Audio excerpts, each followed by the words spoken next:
This is the Hawk coming to you. It is Friday night, 5/31, 2013. And anyway, ladies and gentlemen, I'll tell you, it's just been very interesting the last few days. Because these thunderstorms, these tremendous storms just keep rolling and rolling and rolling across the plains, across Oklahoma, Kansas, all across, wide, broad, spread. And I'll tell you something, it's not the normal course of events. It just keeps going and going and going and going. So I'll tell you, there is weather weapons being used somewhere. And I will tell you that all of the activity yesterday with the large, long messages has just got me waiting for shoes to drop. I had reported yesterday about the extremely long messages of 105 characters and then 270 characters. And those are on the military HF. And then basically that 270 is a war length message. So I don't know exactly when something's going to pop, but it could very well be that the Israelis are going to go against the Syrians, because if they do not, then the Syrians will be able to, the Russians will be able to call the tune inside Israel. So Israelis are working, I suppose, trying to forestall that with the Russians, because so many intelligence officers went to Russia in the last few days. But quite frankly, ladies and gentlemen, I think Putin would just as soon see the war that's going to start inevitably start, because worldwide there is just too much that's already over the top right now that's getting ready to pop. But I don't think we're going to see anything, if at all, until June 6th through the 9th at the Bilderberg meeting. I think everybody will try to hold off until they build their consensus there while they meet in the Grove Hotel or Resort in Watford, England. The Grove, it's always about the Groves. If you've ever seen the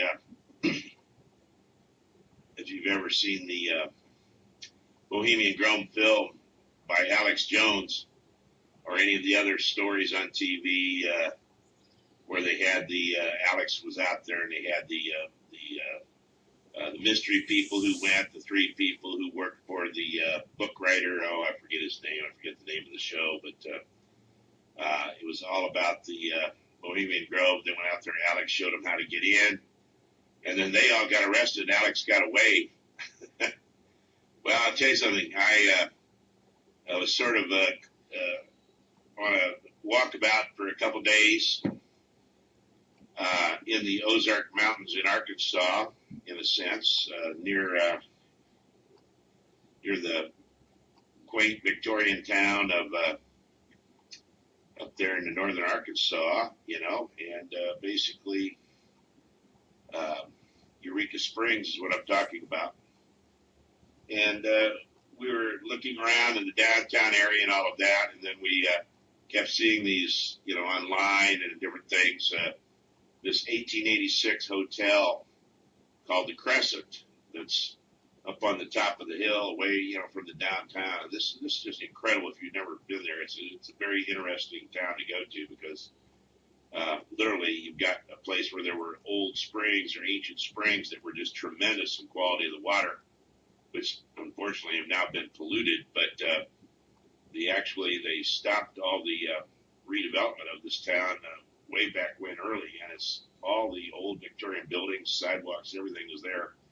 And you literally have to walk down these huge steps to get down to the street down below and all of that. Well, anyway, I went up there and we were in this hotel. And when we got out of the car in the parking lot, we were walking up to it. I could evil type presence. The feeling that if you've ever felt it, you'll always know it. And I felt knows that that I do fight, you know what I'm saying, the Luciferians. And consequently, it just got more oppressive and more oppressive, more oppressive. Now, we'd heard that there were like ghost tours and all of these different things in this hotel, and they'd been on those TV ghost shows, the most haunted hotel in the United States, and all these kind of things. Well, anyway, you can feel and sense this evil. But I'm going to tell you something, because it's tying in with what the world scenario is right now. And when you catch it, it'll be quite interesting, because it was to me. So I go in there, and I go into this beautiful old Victorian hotel, which is fairly large, and it's, you know, got all kind of big parties for weddings and stuff going on in it, all these things. And I'm drawn to this huge fireplace in the center of the room. Huge stone brick type fireplace. And what I found, it was very interesting. And all the while, it's feeling like, ooh, you're in this evil, dark, you know, evil place. And it's just emanating and emanating and emanating. And you can just sense the evil. I could. Others could as well. But the fact is that this fireplace, I noticed something extremely striking. In the center of the fireplace was carved into the brick or the stone there was a large owl.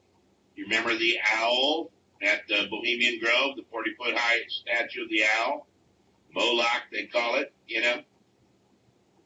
Well, this owl figure is carved into the center of the big fireplace there, but now this was something very interesting as well. It had, on the owl, it had what I would describe as like bat wings. Weird bat wings on the back of the owl, showing it almost like a vampire owl or a vampire bat, or I hate to use the example of to slander a good rum, but Bacardi's rum, that bat like wings. And I said, oh boy, that's quite interesting. Then I started looking at the plaque on the side of this when the building was rededicated or rebuilt or whatever. And I started seeing the names of the, you know, the head guy of, you know, the governor of Arkansas way back when, and all these different people in the 1880s. And we went downstairs, looked around, looked at the spa. We went all over the different places in the hotel and went on this back porch. And it was one of those long, you know, veranda porches, you know, the size of almost all of the back of the hotel, with the big rocking chairs. And you have the mountain vistas, the valleys, and the other mountain tops over across the way and everything you can look at. And it had one of those coin-operated, like, binoculars, a real powerful binocular or telescope-like device where you could, you know, something like you'd get up on the Empire State Building, put your quarter in or whatever, and look out over the vista, or, you know, at some other outlook, you know, in the mountains. You could do that. Well, so I put the quarter in, and I looked to where it was aimed at, and across the way, straight away, is like a pavilion-like thing. And I thought, well, first it's just like a picnic deal or something.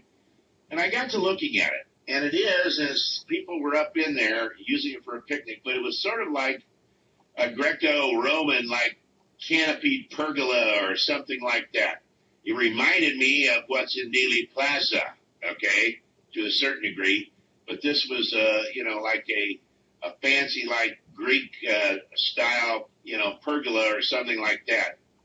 And then I got to thinking about that, and I said, oh, this is quite interesting, because if this hotel was used as the headquarters for the big shots, who perhaps could not attend a Moloch sacrifice at that grove over there where it has the pergola, it was almost like you were looking across the river at Bohemian Grove to the Moloch statue. You were looking at the pergola, and I thought to myself, if you were using these powerful binoculars, because I could see people over there, you could actually watch a blood sacrifice, question mark,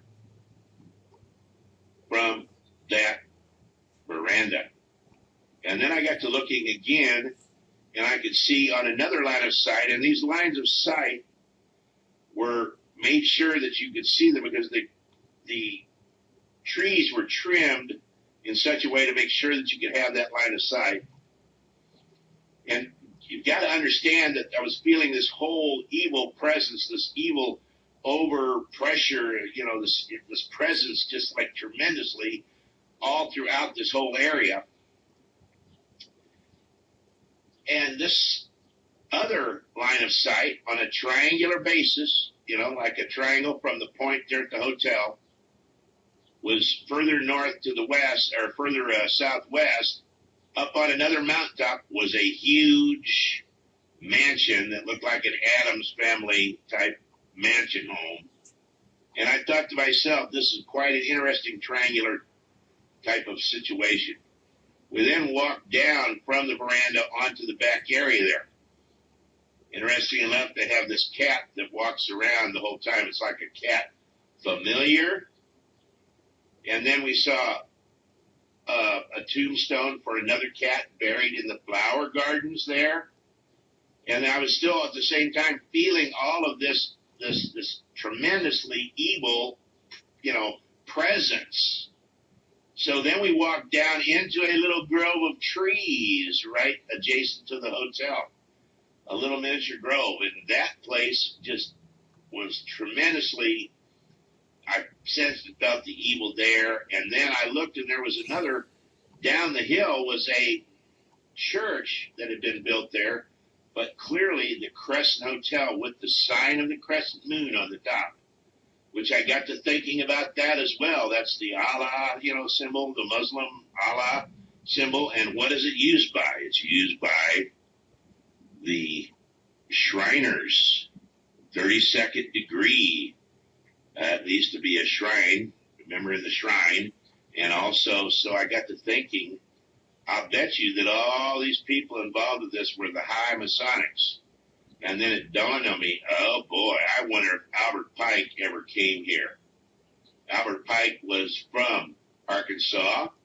He spoke about like 17 languages. He was the guy that wrote the book, which we've talked about many times, you know, Morals Dogma, where in there he tells you that the God we worship in, talking about in Masonic world, is not Adonai, but is Lucifer the Lightbringer. I forget the exact page. I think it might be 312 in Morals and Dogma, which is in every library of every Blue Lodge in the country. For you, those who are out there still in the Blue Lodge, you think that you got it. Well, Pike would tell you you're just in the outer portico. You're in the outer porch, and you don't have all the inner workings yet. But then I got to looking more and more and more at this thing, and then as I decided that we'd better move back into the hotel and get on out of there because I was feeling this tremendous evil. I mean, ladies and gentlemen, if you've ever felt it, you'll know exactly what I'm talking about. This tremendous evil I sensed. And then as I came in the door, my eyes were drawn immediately in the lobby to the lobby counter where the people running the hotel were sitting there. And as I looked, I saw this man who had the physical shape and size of, and if you'll know who Albert Pike is, look it up, you'll see exactly what I'm talking about. He reminded me almost exactly of Albert Pike, except no facial hair and, say, younger. The hair was gray and black mixture, tied back in a ponytail like a bear, but no facial hair, but the same size and shape of Pike. And the Lord put it in my spirit that this is the spirit of Albert Pike. And from that individual, which was quite interesting, ladies and gentlemen, I sensed the tremendous evil emanating from that presence, from that being, from that person running that area there. And I don't know if it's the high witch, the high Masonic, a Luciferian group there, a coven of witches, whatever it is. But something was coming up of him that was stone cold evil, and I got in my spirit from the Lord, this is the spirit of Albert Pike here. And then I put all the pieces together, and I said, oh boy, Lord, I was trying to get away for a couple days, and here you've shown me this.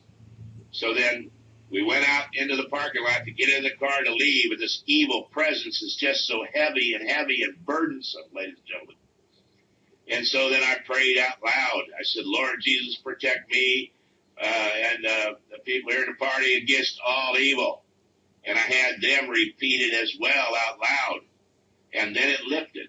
And the Lord came, and I could feel a bubble of ease and of comfort, and, you know, where the heavy, oppressive evil, like pressure, pressing down on you, suppressing you, that lifted off.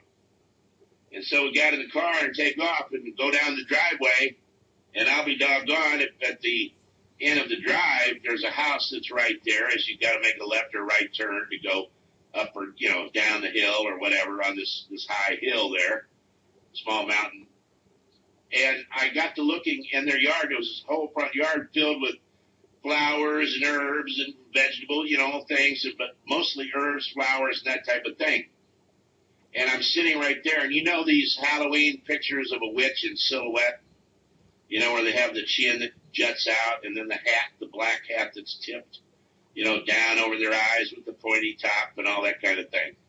And what I'm looking at as I get to the end of the road, I see a young girl, and then like a mother or perhaps somebody in not a black peaked hat, but a green peaked hat, and which has almost the exact from the side, that same witch's profile.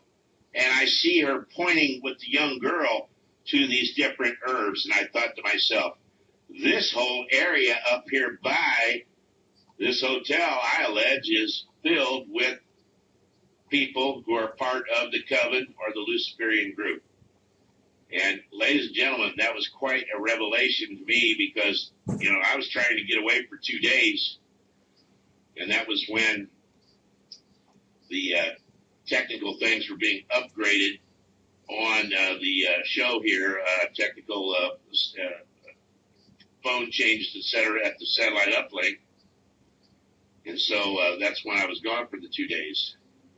But the Lord had me working, and it was quite amazing. And I just decided that I would let you know about that because I think I found another area, another grove area that tied in with Albert Pike. And now let me read what Albert Pike wrote to Giuseppe Mancini in 1871.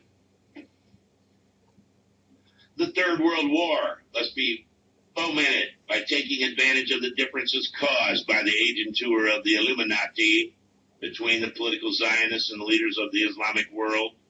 The war must be conducted in such a way that Islam, the Muslim Arabic world, and the political Zionism, the state of Israel, mutually destroy each other. Meanwhile, the other nations, once more divided on this issue, will be constrained to fight to the point of complete physical, moral, spiritual, and economical exhaustion. And then he says, we shall unleash the nihilists and the atheists, and we shall provoke a formidable social cataclysm, which in all its horror will show clearly to the nations the effect of absolute atheism, origin of savagery, and of the most bloody turmoil, and then everywhere the citizens, obliged to defend themselves against the world minority of revolutionaries, will exterminate those destroyers of civilization and the multitude disillusioned, Pike says, with Christianity. And he says, not me, he says, whose deistic spirits will from that moment be without compass or direction, anxious for an ideal, but without knowing where to render its adoration. They will then receive the true light. Masons, does that tip you off a little bit? They will then receive the true light through the universal manifestation of the pure doctrine of Lucifer, brought finally out in the public view. This manifestation will result from the general reactionary movement, which will follow the destruction of Christianity and atheism, both conquered and exterminated at the same time. Ladies and gentlemen, that is the spirit that I felt down there in Eureka Springs at that hotel, and from that individual who looked like, body type wise and everything, like a younger Pike without the mustache. And I'm going to point one other thing out too. It seemed as this individual was able to operate and work his eyes independently, one of the other. And when I focused my attention on him, if you've ever looked at evil or stared into the abyss, and you know when it stares back at you, then you know what I'm talking about. This guy was looking at me with one eye, and the other eye was looking at his computer, working with somebody at the desk. Quite interesting, to say the least. So this Third World War. And Pike, in a letter to Mazzini, the head of European Freemasonry, the Altadena group out of Italy, Pike basically was the creator of the 33rd degree. And when you get your 33rd degree, he looks down upon you from on high, basically, at that temple in Washington, D.C., the one that Tom Warren was shown when he did the research on the Apollyon Rising 2012.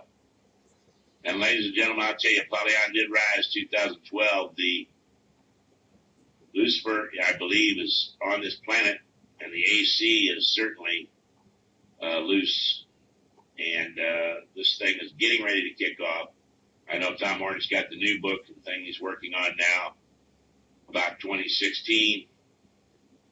And he says, did something happen in 2012? If you remember how he left it in Apollyon Rising 2012, that book, he said it's either the beginning of like a 7-year type of period, or it's the beginning of the final of the Great Tribulation, the 3.5 years. So I'll tell you what, 3.5 years puts you about at 2016, I believe. And with the question in Syria, you got McCain over there meeting with the Al-Qaeda kidnappers and terrorists. It's just ridiculous. Everything's going, we have no idea of what's going on. Well, they do, but basically the American people don't. Should be no more involved in that Syrian civil war than anything. Yet basically, back in 2004, if you recall, I told you last night when Steve had me on as a guest, I said it would probably start there, and I went through all the whole scenario for over a half an hour. As I recall, first time I was on the radio, I was so excited I didn't even breathe for a half an hour because I just went from one scenario to the next, to the next, to the next, of what I thought would be the dominoes that would take place. And I believe that is what's going to take place. And back then I said that then at that point, then the peacemaker comes on the scene, after the Gog-Magog war, which will be horrendous. And now the Israelis are saying they can handle the Russian missiles, and the Russians don't seem to be too worried. They keep pushing them right on down the line. And then Iran waiting in the wings, and now we get out of the Laharetz, we get to where the U.S. Generals supposedly and admirals have figured out that the United States has to hit Iran. It can't be Israel that hits them, well, there you go. So the minute that any nuclear weapon or device gets exploded anywhere on the planet, go back to the Cigar Aficionado interview of General Tommy Franks, the Gulf War general, one of the top generals in the Gulf War, Tommy Franks, said that if a nuclear weapon goes up anywhere in the world, you will have martial law inside the United States regardless. So, ladies and gentlemen, either it's going to be a false flag type event with a nuclear device, which I can tell you that the TR3s, TR-FARs are up. They're hunting for that good old Q material, have been the last day or so. And I will tell you that, whenever I talk about these things, it seems like all of my computer, I just watch where I now say that my computer says I'm located at.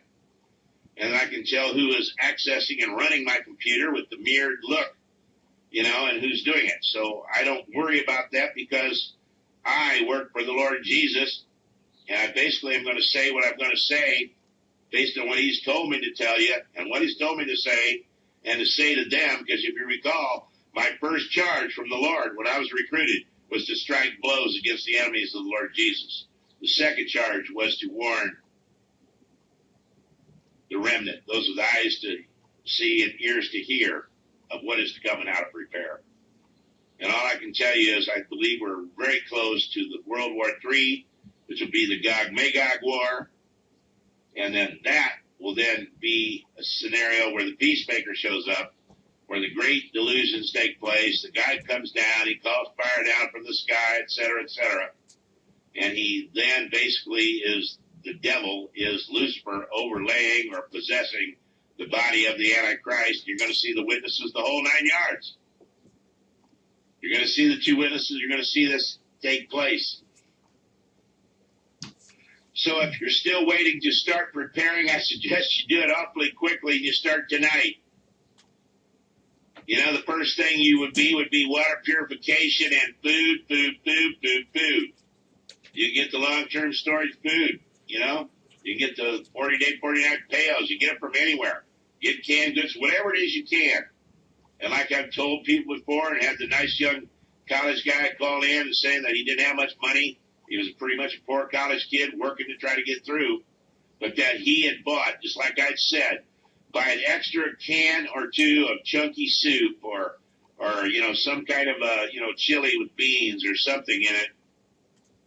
Every time you go to the store, and he said by so doing that he had now gotten a 6-month supply of food for himself just by buying 1 or 2 extra cans of like a chunky soup or progressive soup or whatever, chili with beef, whatever, every time he went to the store.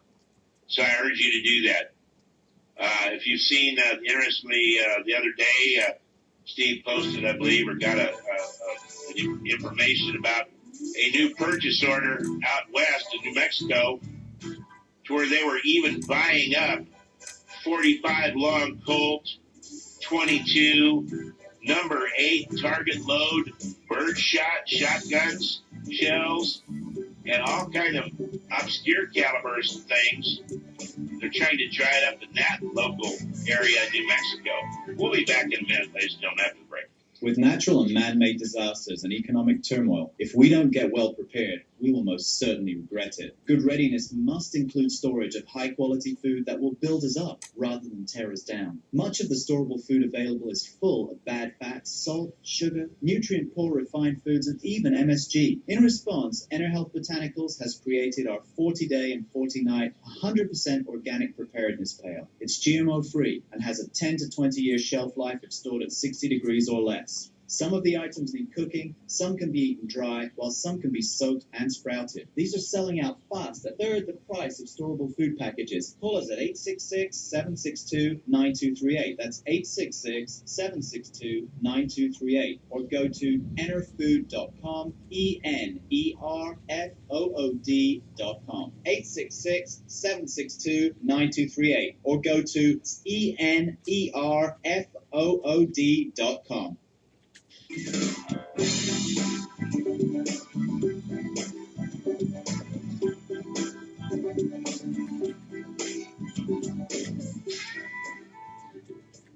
Welcome back, ladies and gentlemen. It's Hawk. It's 5/31/2013, Friday night.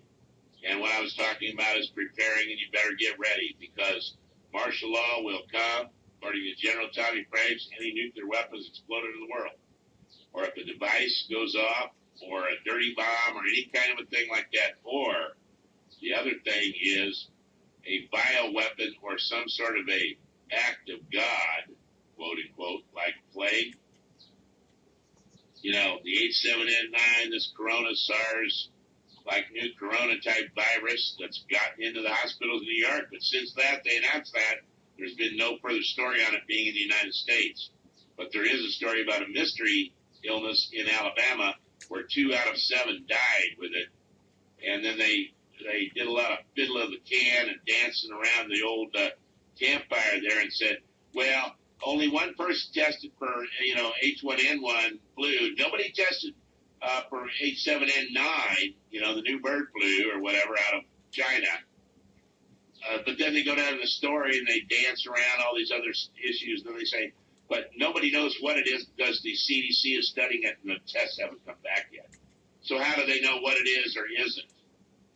So that is still very much on the list. And then if you also look at the weather warfare going on, enhancing already the effects of things such as, other large asteroids with their own moons passing by. I think about this time, or a little earlier actually, it would have been about, I think, maybe 5 o'clock Eastern time, 4:59 p.m. Eastern. The QE asteroid. And then I'll tell you, we had the other asteroid earlier in the year that, had the fireball, that hit Russia. Or was it a spacecraft that was taken out? You see, you don't really know all these different things, but I can tell you that, by golly, everything is being put into preparation for martial law inside the United States. Did you ever ask yourself why nobody at the national level in terms of the major networks asked the questions? Even though at Fort Carson, Wendy L. Schneider had the newspaper article about inviting in the Russian Spetsnaz into the United States for training. We reported endlessly. We've talked about the fires in Gila Canyon, the fires that were around Colorado Springs last year. We've talked about the potential for gray terror, the mysterious fire in the Kansas nuclear power plant out the stairwell that they were smart and didn't follow their protocol. They shut their machines down or shut their stuff down before going out to investigate it on the night shift where you just got a skeleton crew. Because if they'd have gone out there, probably the Spets would have gone in the other way and taken over the whole deal. And then we had West City. We had the barges of gasoline in Mobile. You had the thing outside of Baton Rouge, the tank farm blow. You had all these different things blowing and going. The substation of power in Southern California where the transformers were all ventilated, all the oil leaked out and shut down power for quite a bit of time there. And I'll tell you something, I'm just reading right here, and I thank all of the friends of this show for all support and all the well-wishing. And then here's one from buddy Rick over in Ohio, and this is an interesting information. He says, I said, I live in Ohio, and I've had a visit from a helicopter with what looked like a 50 cal guns sticking out the back doors, which were both open. It didn't appear anyone was in the back seats, but it hovered at the treetop level till I came out of the house. He then tipped the nose forward till it looked like he would go vertical, and then he left the area. It was so sunny and so hard to tell the color, but it looked like gray with an orange stripe. I'll tell you what, some of the Russian helicopters are looking like that, and then they're disguising some of the military, U.S. military, in different guises such as that as well. And he says, by the way, I'm a Christian constitutionalist. Listen to your show faithfully and keep up the good work. God bless you, Rick. Anyway, Clay, Robin, Linda J., Deanna Ed, Mr. Cole, Ontario. I mean, just a whole lot of people that are just wonderful, tremendous people that I hear from.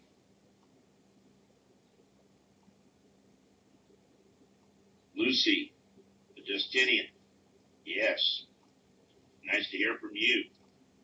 I'm just going through here and looking at a lot of different people. Linda J., God bless you. There's so many people that contact me, and you can always write to Hawk in care of Steve Quayle at 315 Edelweiss.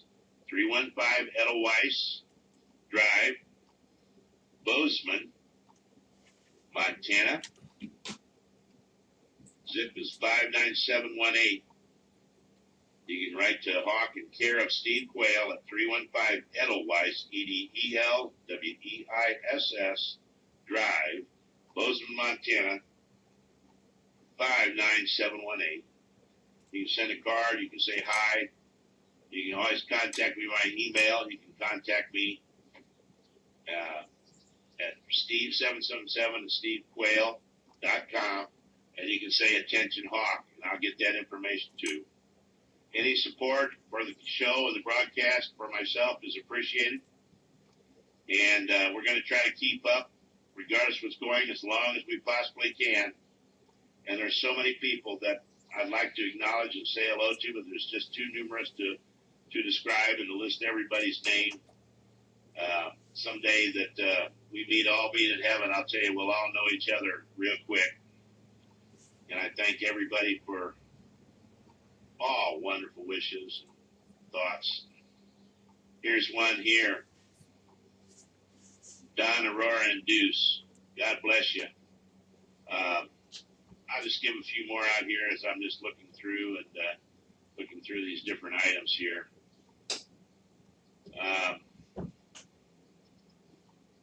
Here's another one here.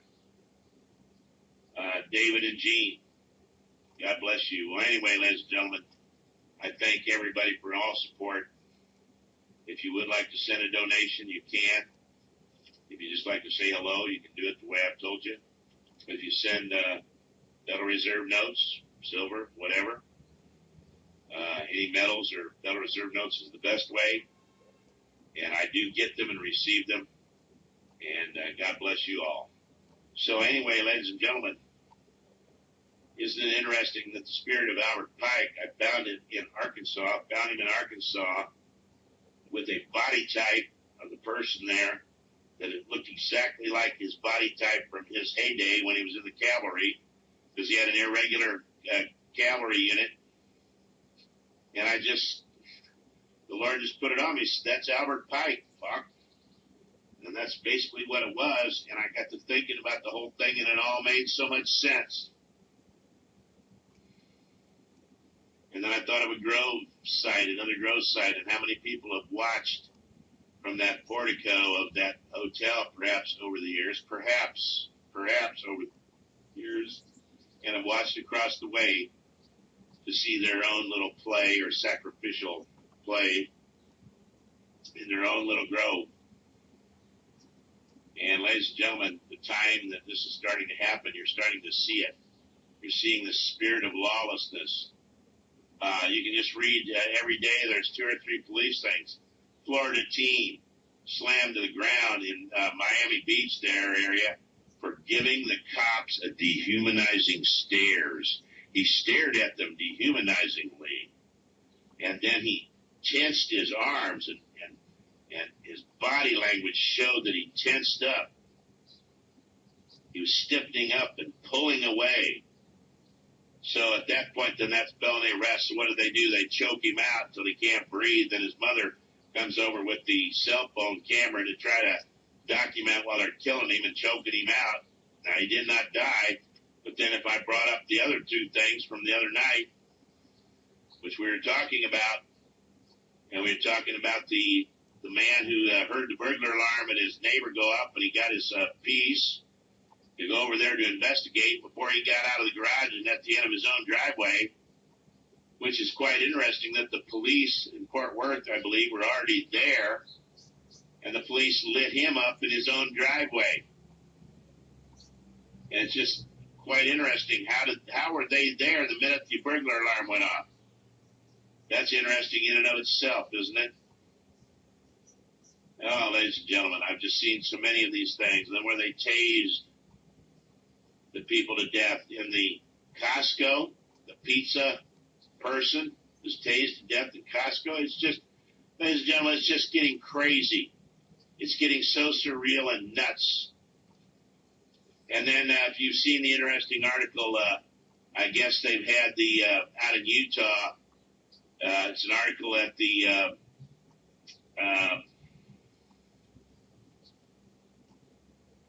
CanadaFreePress.com website. Privacy of the world's citizens wiped out by the USA. As of yesterday, you're a citizen of the world with no privacy, no matter in which country you're located. The ribbon cutting ceremony invitation is sent to a select group of Utah politicians and dignitaries for the massive Utah Data Center in Bluffdale, Utah, was as mysterious as the internet, as mysterious as the facility itself. Canada Free Press could find no pictures, no accounts of the event anywhere on the internet today, even though an earlier media release said reporters would be there.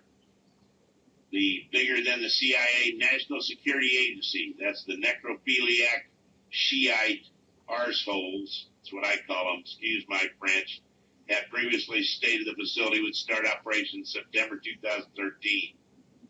And then why should this event mean anything to you and yours? Well, in the article they say the NSA has offered no specifics, but as to the Utah data center's operations, but a 2012 Wired magazine article citing former intelligence and NSA officials said that computers at the data center will collect electronic information from emails, cell phone records, to purchasing receipts. And I will tell you also every click on your Google, Woogle, and Caboodle, Gooka, Daka, Yahooka, whatever it is, the search engine you're using, they're clicking on all of it, and basically they're taking over your all the information. But did you see also the purchases, all purchases you make, credit cards, etc., any purchase that's documented? And incidentally, you can go to stevequayle.com and you can read the alert section, and you'll read about how somebody at a J.C. Penney store allegedly, they brought out a thing and they wanted him to do a palm or thumb scan. And quite an interesting little story. You got to read. There's 2 or 3 stories about that there. So, ladies and gentlemen, we got this World War III going. We've got the martial law with all of the Russians and all of the other people here. And incidentally, all these police are getting, basically, they're told to do whatever they want to do now. And that's basically the spirit of lawlessness. Harry Truman said, and I'll repeat it again, once a government is committed to the principle of silencing the voice of opposition, it has only one way to go, and that is down the path of increasingly repressive measures until it becomes a source of terror to all its citizens and creates a country where everyone lives in fear. And if that is not descriptive of the United States now, I don't know what is. Going after all the Christian groups, the right to life groups. Did you see where the FBI, the fiddle with boys internally, who, whilst they're still running, they were running the pedophile website. They're running the pedophile website, the fiddles with boys internally, is at the same time, they sent a SWAT team and do an investigation of a right to life, a right to life group, okay? Those who, when you say right to life, it means you want to stop the murder of babies. You want to stop the wholesale murder of babies, which is up into the $60, $70 million range and stinks all the way up until it wafts into the nostrils of our Lord up in heaven.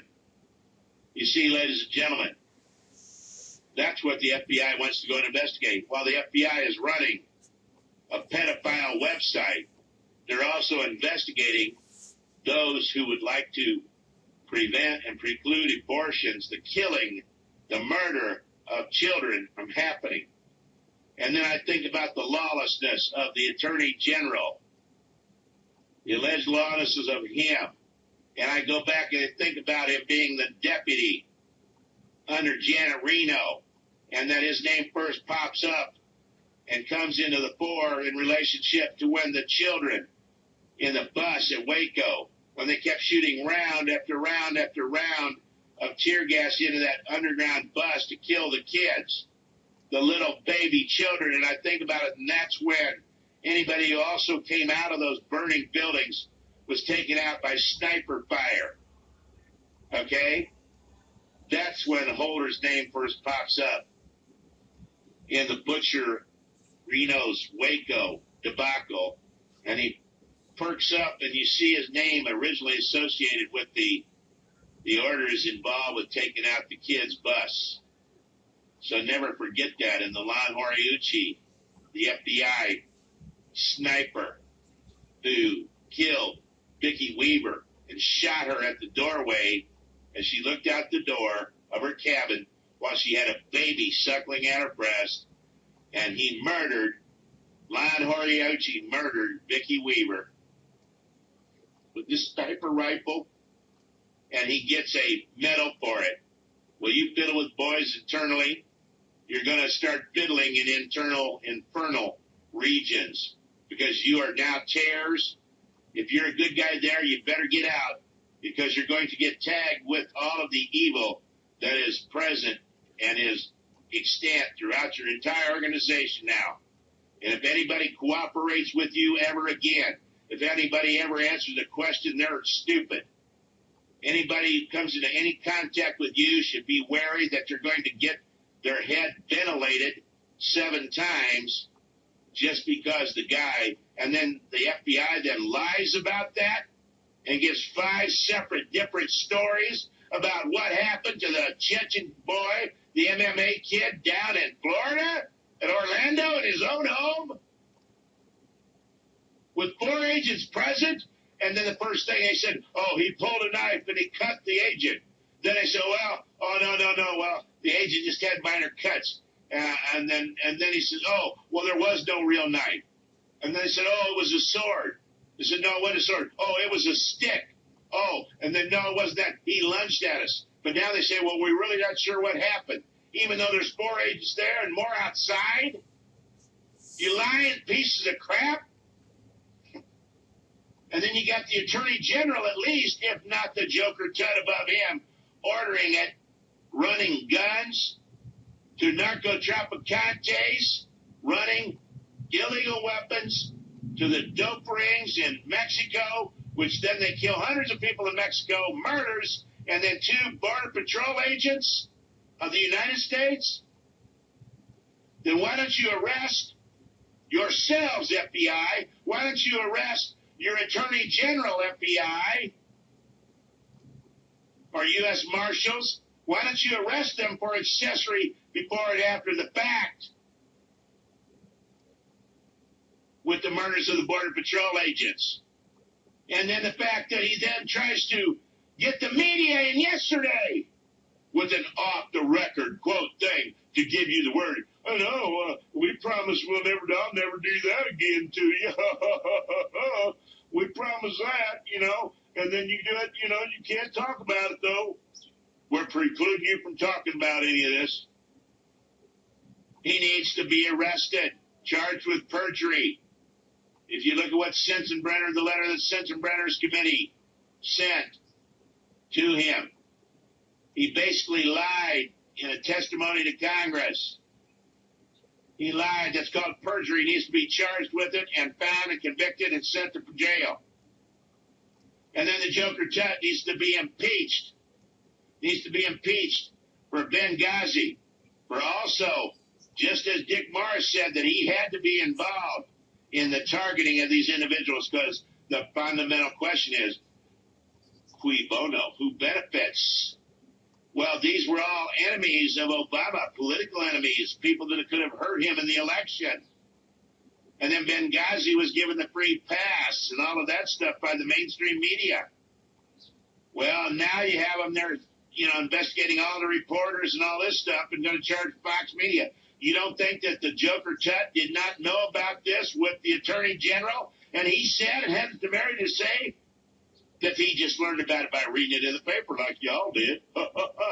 These are his departments, and the President of the United States has liaison officers with every one of his cabinet agencies, which are part of the executive branch dictatorship that was instituted in 1933 with the Trading of the Enemy Act in 1917 as amended in 1933, otherwise known as the Emergency Powers Act, that only a president can rescind.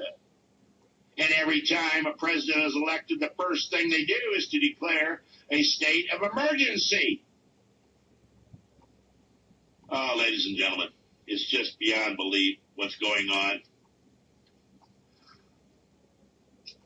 Here's something that was sent to Steve Quayle today. My buddy and I were commuting from Missoula to Willitson, North Dakota last night. During our 12-hour trip, we passed about a dozen semi-trucks with mobile command center type trailers. They had small oval windows, and you could see lights on the inside of the trailer. We've never seen anything like this before.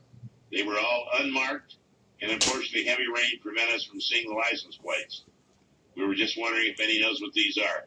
They are mobile command center type trailers, and they probably are sitting right there, and they probably are the command base and the command and control for the Russians and the different foreign troops that are in that area, which Montana is going to get a whole bunch of them if they haven't already. They're getting more coming in. We're also hearing from special operations type folks, SEALs. I won't mention exactly which of the SEALs, Special Forces, air controllers, et cetera, et cetera, et cetera. We're hearing from a lot of different people about jobs being offered, particularly in the western states, Montana, Idaho, Colorado, different areas there, and they're all in the special operations community trying to hire special ops for, guess what, the TSA, and for bodyguarding people in the TSA and all that kind of thing. It is all about, ladies and gentlemen, it is all about the fact that there is martial law being planned in this country. And whether they do it first with the economics, or they release the bird flu, or the mouse Ebola pox flu, whatever they're going to call it, the SARS Corona H7N9 combination, hootie tootie fruity, I don't care what you call it. It could be something very deadly that's getting ready to get sprung on us. If not that, it'll be the war breaking out in Syria, as Israel will have to go, which will then become the hook in the jaw to Gog Magog, to Russia, to attack Israel along with the Arab nations, and including also,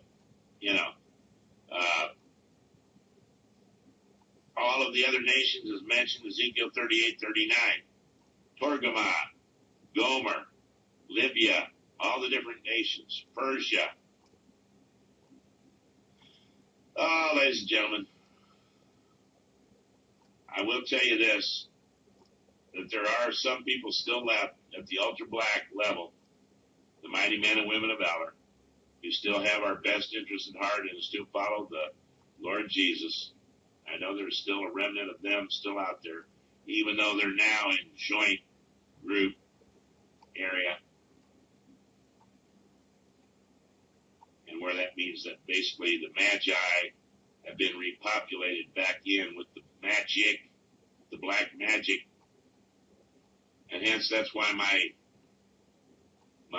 computer today is in Nebraska, I think. So anyway, it wouldn't surprise me if we see something happen in Syria, but if the June 6th, the Bilderberg thing, I think they're going to try for their consensus, and the money talks and the, what walks. But I'll tell you what, ladies and gentlemen, with regard to this government, what they're going to do to you, you can just go back to the good old Declaration of Independence. But when a long train of abuses and usurpations, pursuing invariably the same object evinces a desire to reduce them under absolute despotism, it is their right, it is their duty to throw off such government and to provide new guards for their future security. You see, and in the previous page of that whenever any form of government, any form, becomes destructive of these ends, which these ends are, of course, in the Declaration, to secure these rights, governments are instituted among men, deriving their just powers from the consent of the governed. Well, you tell them when they come to see that you no longer have or are no longer giving your consent for them to govern you, and that your law is the law of the Lord. Your law is Lord Jesus, and your law is then what he has laid down, and our Father in heaven has laid down, has enumerated then in the Constitution and the Bill of Rights. Senator Ted Cruz basically said, hey, the Joker Tut Obama administration does not like and is destroying basically the First Amendment, Second Amendment, Third Amendment, First Amendment, Second Amendment, Fourth Amendment, and Fifth Amendment. Can you deny that? I don't think so. ladies and gentlemen, don't forget about Matthew 24 and Luke 21. Read them again tonight to your children. Think about it. Good night to the mighty men and women of valor, those who still follow the Lord Jesus. If you have the ability to destroy any Luciferian enterprise, then do so tonight. And them old Fandango Rangers, wherever you may be, I know you're ready to dance the old Fandango. And to Miggy LaPua, you got them dialed in, baby. Good night. God bless you all. Thank you, ladies and gentlemen. Don't go into a Luciferian night that they're planning for you tonight.